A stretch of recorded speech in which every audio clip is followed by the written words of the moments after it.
Fitness trackers can help provide an array of information regarding both fitness and sleep. But is that information accurate? Does it provide any real benefit? On this episode, we will look at the wonderful world of wearable sleep tech. I'm Jay, and this is Somnilopod.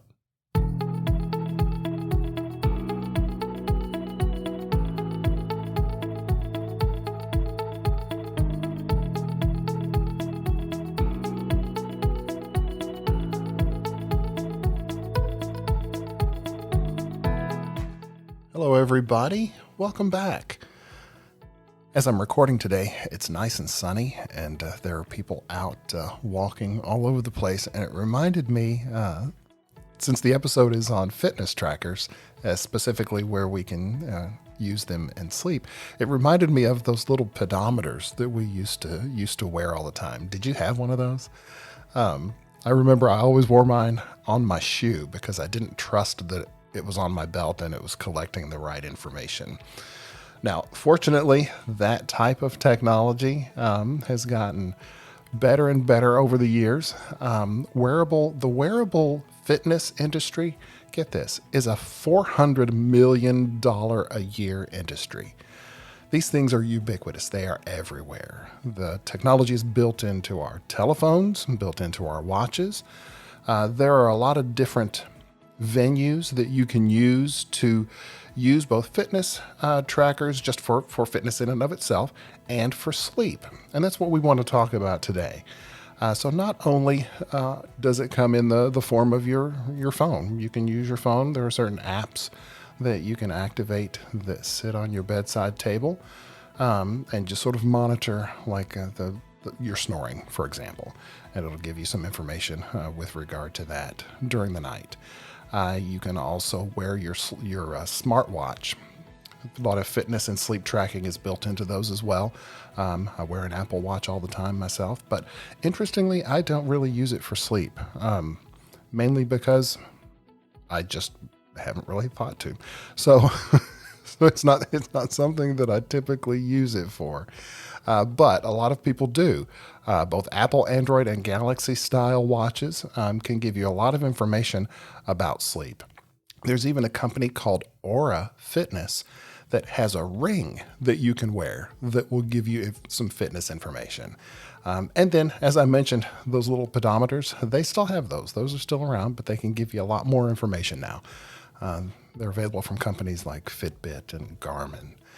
But not just the wearable devices is the technology available in, but it's also available in standalone devices that sit on your bedside, aside from your telephone.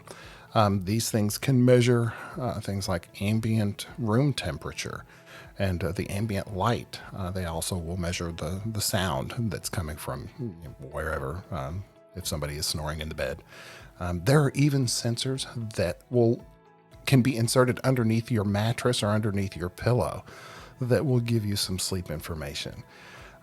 Do you remember, you may not be a nerd like I am, but in the early days of Star Trek, they had the medical bay. They had these beds that the patients would lay in, and it would automatically start to display their heart rate and respirations and things like that. We have that technology now. We can do things like that. So it's amazing the variety of options that people have to be able to use this tech to help them understand their sleep a lot better.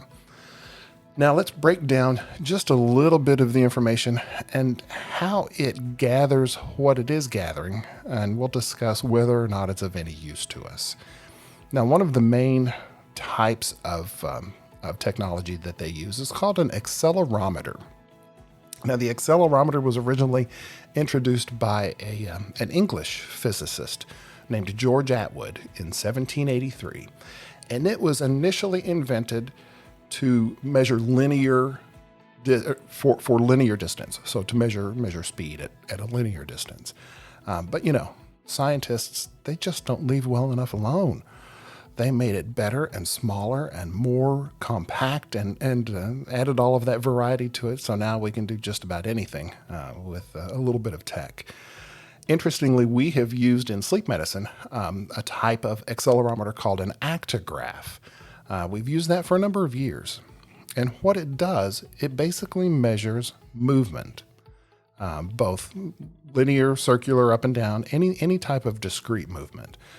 And physicians and sleep educators use this type of device to look at a sleep pattern over a long period of time. Since they are so small and unobtrusive, we'll have patients wear them for 2 weeks at a time. It gives us a really good indication of their circadian rhythm and what their active schedule is and how that can affect their ability to get a good night's sleep. With some of the newer technology, though, they have built in a lot of other types of things that we would look at. You can use these things to measure your heart rate. You can measure your blood oxygen level with some of them. They do measure movement with an actigraph as well. Some of them will measure your body temperature. Others will compare body temperature and room temperature, as well as ambient light, so it knows whether it's bright or if it's dark. So it's amazing the types of things that these devices can do. But is that information really helpful to us? Well, what it does, at its basis, it doesn't really measure sleep. They use an algorithm to look at a number of different factors. All of those other types of technology that are built in tell us something about what happens during sleep. For example, the actigraph is used to measure discrete body movements. And there are some light stages of sleep, stage 1 and 2 sleep, where we will have small movements called hypnic jerks. Their algorithm takes this into account. So it looks at the amount of background activity that it sees, and it compares it to other points throughout the night. So if it sees this increased level of background activity, then it's going to assume that it's a light stage of sleep. So that's how it will tell that. With some of the deeper stages of sleep, it will look at your pulse rate as well. So for example, in some stages of deep sleep, stage 3 sleep, for example, our pulse rate will be nice and slow and steady. And then in REM, our pulse may increase. So the algorithms that the manufacturers use in these devices can actually tell the difference and combine that information to give you either a sleep score, or it gives you a hypnogram, which is basically just a graph of your sleep throughout the night. So it will give you an estimation of what it believes is happening with your sleep. Now, is an estimation of what's happening worthwhile? There are those that argue that yes, of course it is. Anytime you are interested in discovering more about what's happening with your sleep, whatever information you can glean from whatever source is going to be helpful. Some people will argue that since it does not look at brainwave activity, muscle activity in certain parts of the body, eye movements, for example, then it can't tell you that you're in REM sleep, rapid eye movement sleep. So take that information with a grain of salt. Is it useful to use these to determine the quality of your sleep? Not necessarily. Sleep quality can be very specific to an individual. So for example, you may be someone who tosses and turns quite a bit throughout the night. Some of the devices may not be as sensitive as others, so it may be telling you that you're getting plenty of deep levels of sleep, but it would not necessarily be accurate. So take the information that you get, as I say, with some skepticism. If you want to use these types of devices to look at your habits, or if, say, for example, you have a specific goal for the amount of sleep that you want to try to get, absolutely use these things. They are perfect for that.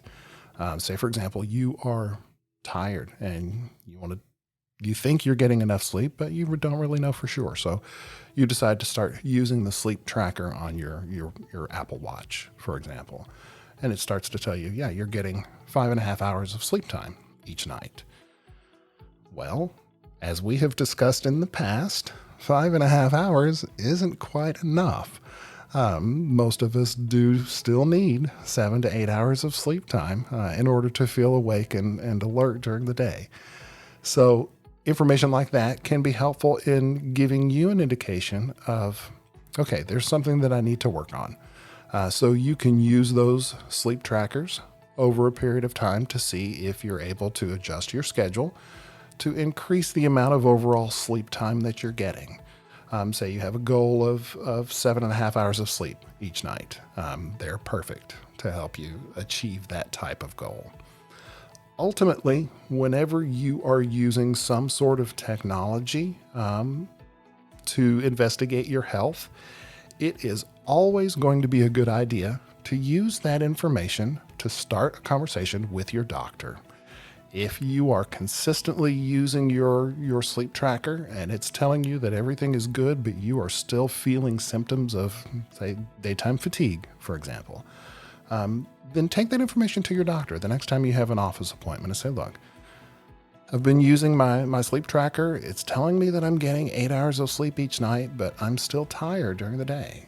So that may be an indication of a longer conversation that you will need to have, probably with your friendly neighborhood sleep doctor, to be able to determine if there is something else that's happening that is able to be addressed or treated in a different way. So absolutely use your sleep tracker to start conversations. And interestingly, over time, you may find that tracking your sleep gives you a much better feel for the types of symptoms that you may get. So for example, if you're having a busy week at work, you notice that you're a little bit more tired than you usually are. You look at your sleep watch. Yeah, I'm stressed, so I'm only getting 6 hours of sleep. I'm only getting 5 hours of sleep.